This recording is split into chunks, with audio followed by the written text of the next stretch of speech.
Welcome. My name is Sandy Jami Berg.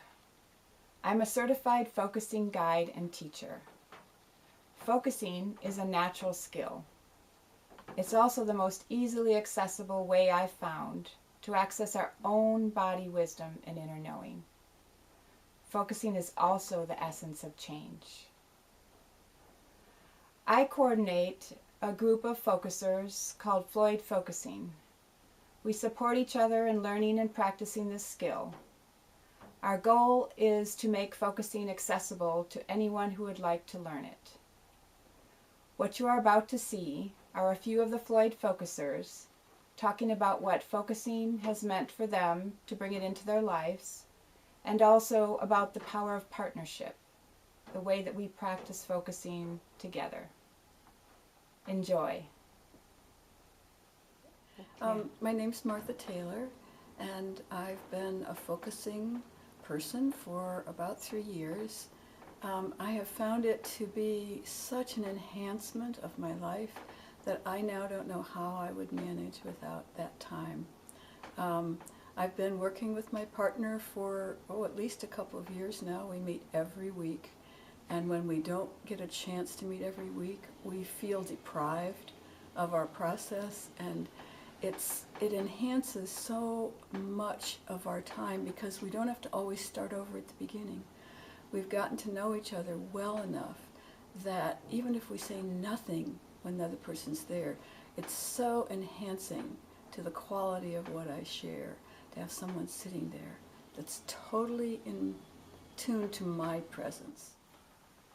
I'm JL. I'm from Floyd, Virginia, and I started focusing, it's been a little over 1.5 years ago, and it's been a continuously rewarding experience.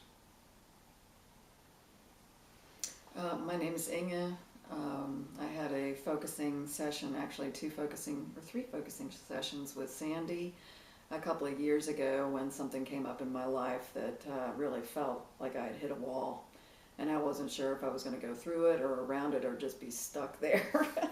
So did some focusing sessions and thought, well, that was a really impactful, powerful thing for me, and it helped me work through that situation really well. And then I'd say it was probably another year, 1.5 years before I started really paying attention to that she was doing the classes more regularly, and I thought, I really did like those sessions. Maybe I should look into this some more, and I did, and I was like, okay, I want to do this. I want to do this for myself. I really need this in my life for a variety of reasons, and I don't regret it one bit.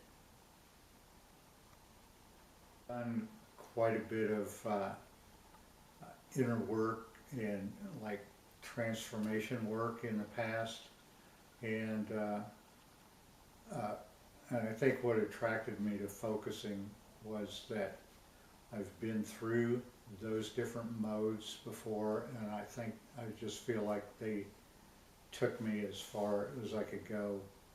And when I actually learned what focusing was or is, I recognized that, that actually fuels you more into the deeper parts of yourself. When I first started focusing, I was so sure I could do it on my own because, I was used to being reflective with myself, and I always found that I would get overwhelmed with emotion when I tried to do it on my own, so that I couldn't get beyond that. I would get stuck in the feeling component, and I couldn't seem to get through that to maybe a deeper level of what was going on. It was valuable in its own way because it was teaching me that it was really helpful to have someone else there that could just gently prod or gently give me a suggestion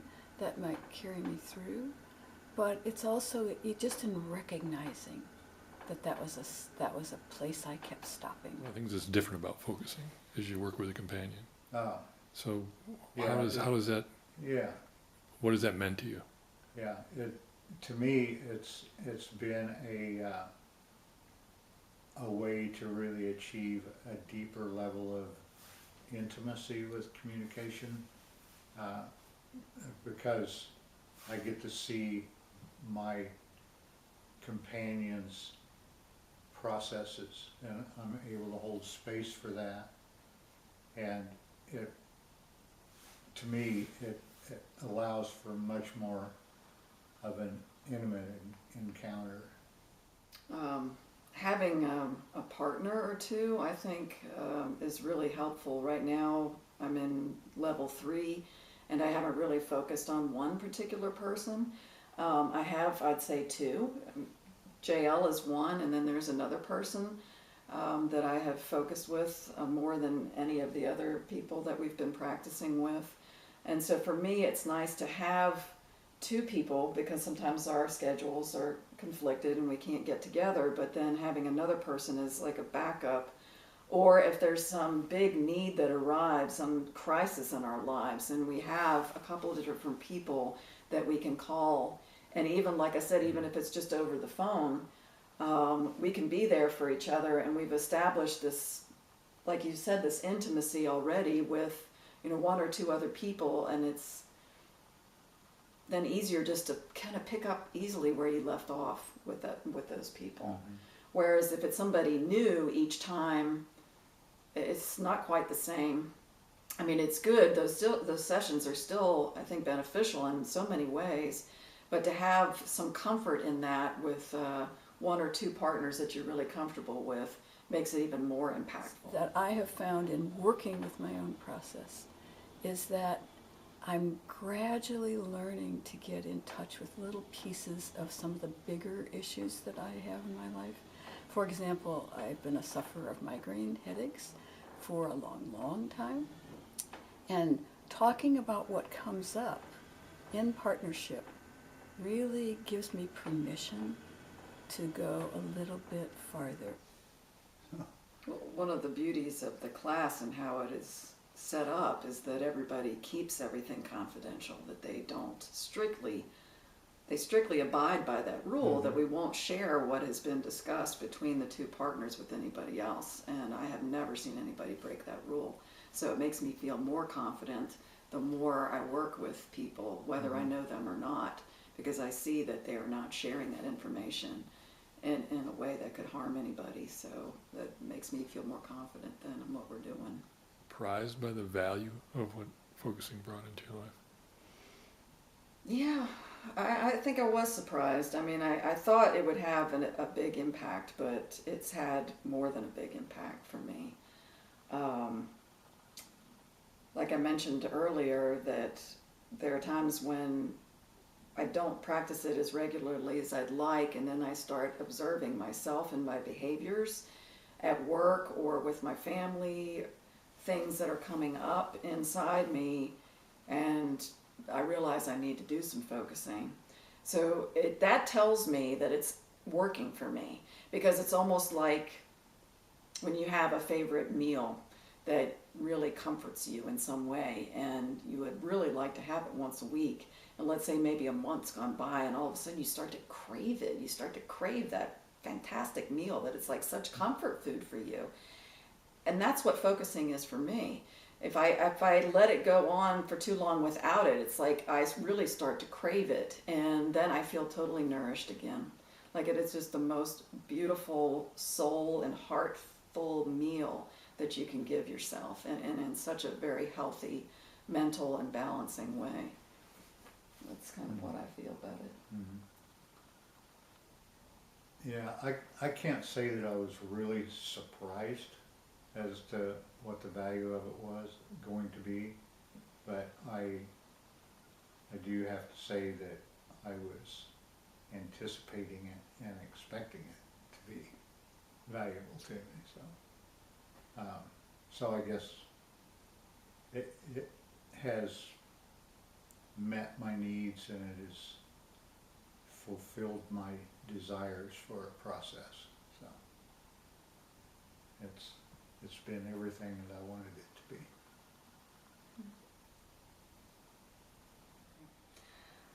I think for people who are really seriously considering this, but haven't quite committed to taking the class, but they have a lot of interest in it, that they should really ask themselves, what is it that's holding them back?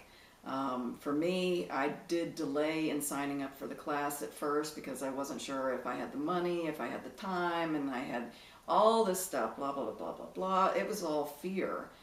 And even when you're in the class, there's always some fear that you're going to do this wrong, that you're going to ask the questions incorrectly, or you're going to help somebody through their process incorrectly. But if I find that I can just put all those fears aside, then what happens is I end up trusting in the process. And the process just unfolds, and it just becomes the most natural thing in the world. And then everybody is served, because you're coming from a different place, or you're coming from that heartfelt presence that you, in your spirit, that you truly are, and you're not coming from your head and all those fears and then trying to analyze everything.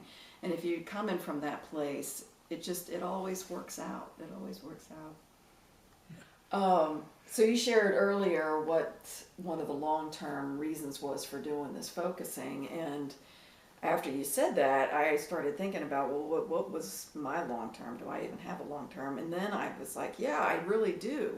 Because my background is in biology, environmental sciences. And I really thought for many years that science and technology was going to get us out of our mess here on this planet. And then I realized that really wasn't going to happen. And then it all came back to what we do for ourselves to keep ourselves in balance. And once we're in balance, I think we start connecting. We just automatically start connecting in a heartfelt way to the people around us and, again, to the planet. And in order for the planet to thrive and be healthy, we have to do that first for ourselves, and then it'll just spread out from there. And so if I had to say, why am I doing focusing? What is my long-term goal? Is to heal the planet. And is to heal, for everybody to heal themselves and to have that connection that we need for everybody to survive in a healthy way.